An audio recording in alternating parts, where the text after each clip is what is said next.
not again. Not on my watch. As a police officer, some nights you get calls that you wished that you'd never had gotten.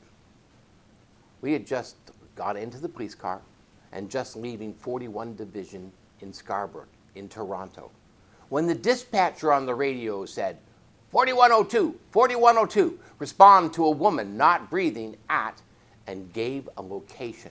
And this location was the apartment building just beside the police station.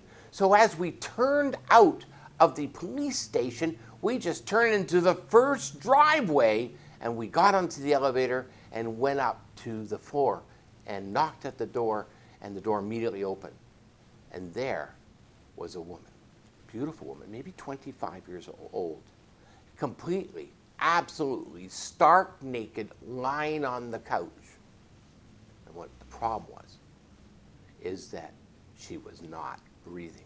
I immediately rushed to her side, felt for a pulse. There was no pulse. Immediately I started CPR. And this man was, meanwhile, talking to my partner. And he was saying that, well, we had sex earlier this evening, maybe an hour ago.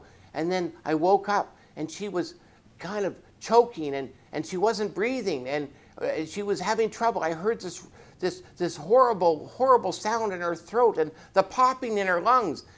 She apparently has asthma. So I didn't know what to do. So I went into the elevator and I went upstairs and I knocked at the door of the apartment where she lives with her girlfriend. And so the girlfriend wasn't really waking up. And so I kept on knocking and kept on knocking. So finally we got there. And so we were trying to look for her puffer, but she didn't know where her puffer was. So finally we decided to come downstairs, and my partner said, how long was that? Oh, about 15 minutes ago. You mean you left her by herself for about 15 minutes? Well, we were trying to find her puffer. Did you call the police? Did you call the ambulance? Well, I didn't know what to do. And now, meanwhile, I was pumping on her chest. I was breathing into her mouth. I was doing the CPR at the right rhythm. I was trying to get her to come back to life, but no life was coming back. There was no pulse, and it didn't matter. And suddenly, the paramedics burst through the door, and they decided to take over with the breathing. They had a breath machine. And meanwhile, I had to keep on because I was doing the rhythms, keeping on, doing the heart compressions, but nothing was working. We worked on her body for almost 20 minutes with no results. And then they decided to transport her to the hospital. And so when I finally stopped doing CPR on her, I said to this man, are you going to the hospital with the ambulance? And do you know what he said? No. Why should I? Why should you?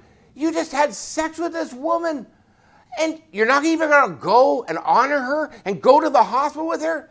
And with that, I started to spin, and my partner caught my arm just as I was so angry.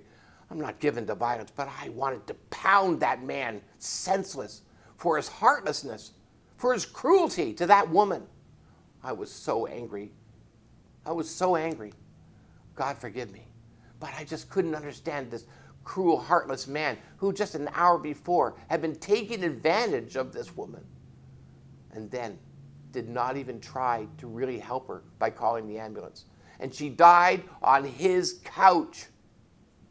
I had trouble getting the image of this beautiful dead woman who did not respond to any of my care, didn't respond to the breath of life, although I tried so hard to revive her. What a waste, God! And death came so swiftly and unexpectedly to her. And now it was all over for her, a finality. Oh, God! I felt a touch of how the Lord was grieving over the loss of this precious life, the fragility of life. And the enemy had won, despite my best efforts. If only that man had called earlier, her life surely would have been spared. And that experience has left a tender scar in my heart that I carry to this day, in contrast to that heartless, callous man. And I still wished I had got there sooner to save her life.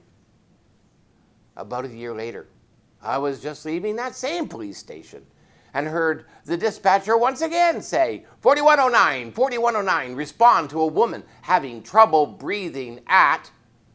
This was the apartment building across the street. And it was actually asking us to go to the 11th floor where this woman apparently was having a terrible asthma attack. The dispatcher was talking to her, and she was getting fainter and fainter, and she could barely say the word. She gave her address, and she said that she didn't know where her puffer was, and she couldn't get off the floor, and she had fallen. And I need help right now. Please, please send somebody right now. It was literally right across the street. I was thinking about that woman that had died on the other apartment building right beside the police station. So when we got to that apartment, I knocked on the door. I slammed on the door. I banged the door. But there was no answer. And the dispatcher said she could hear us knocking. She could hear us banging and calling out on the phone. But she was not responding. She could just hear this breathing, this labored, torturous breathing. I banged so hard I hurt my foot. I hurt my shoulder. And my partner did too. We were trying to open it, but it was a steel cased door with us, and it was so, and she had it bolted. It was in a terrible neighborhood, so these doors were built to resist anybody coming in. It was at that time the neighbor from the apartment next door to hers that came out. And so I immediately asked that neighbor, can I go to your balcony? I went out to her balcony and looked. There was no use. The balconies were too far apart to get to the next one, and it was a dizzying 11 floors up.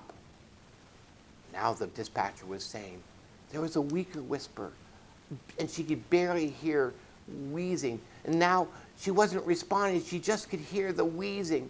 And now she was asking her, but there was no answer. Well, we called for a key holder. We called for the manager of the apartment building. There was no answer. We kept calling.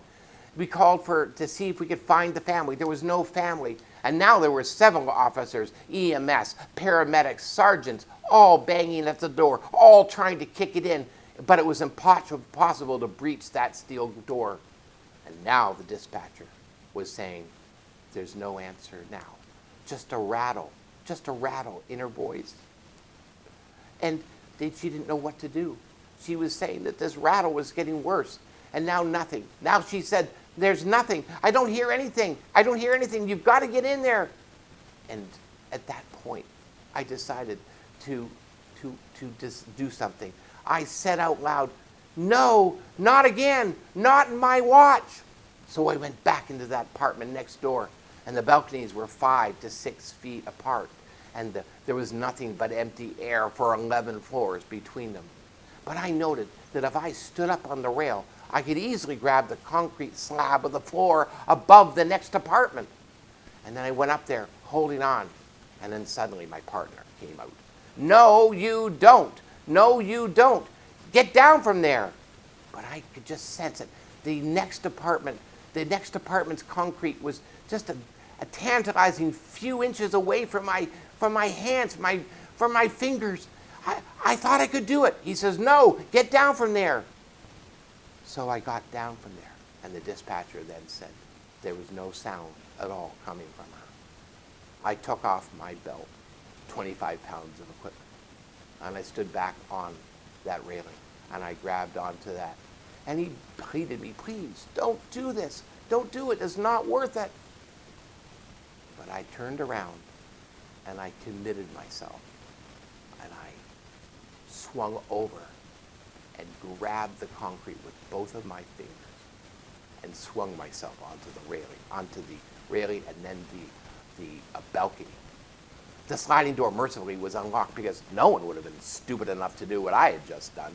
And I ran to the heavy steel door and unlocked it, and the paramedics rushed in. She was already dead, but they were able to revive her, and we rushed her to the hospital. The doctor said she had been dead for at least a couple minutes and said most certainly she would never have survived unless she had received instant help.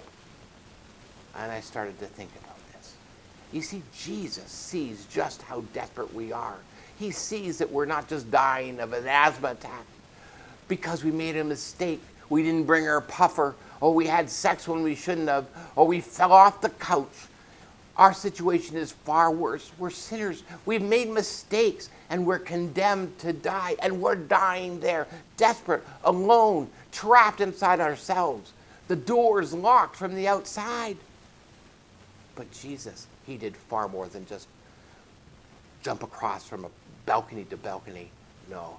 He left heaven itself and came to live as a human being, to die on a cross, to suffer in order to save us. And when we bring him into ourselves, into our apartments, when we let him into our lives, he saves us. He does far more than just a paramedic giving oxygen and CPR.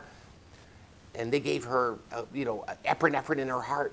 More than that, he gives us a blood transfusion. He gives us his beautiful blood for our own. He breathes life, the life of his spirit into us, and he makes us alive. We, who are dead and dying and without any hope, he bridged the gap.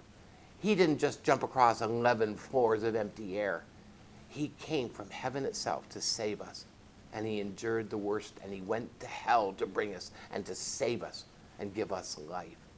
In Galatians 1:4, Jesus said that Jesus gave his life for our sins, just as God our Father planned, in order to rescue us from this evil world in which we live. And that's my prayer for you, that you wouldn't die in your sin. What a waste. Don't be like that first situation.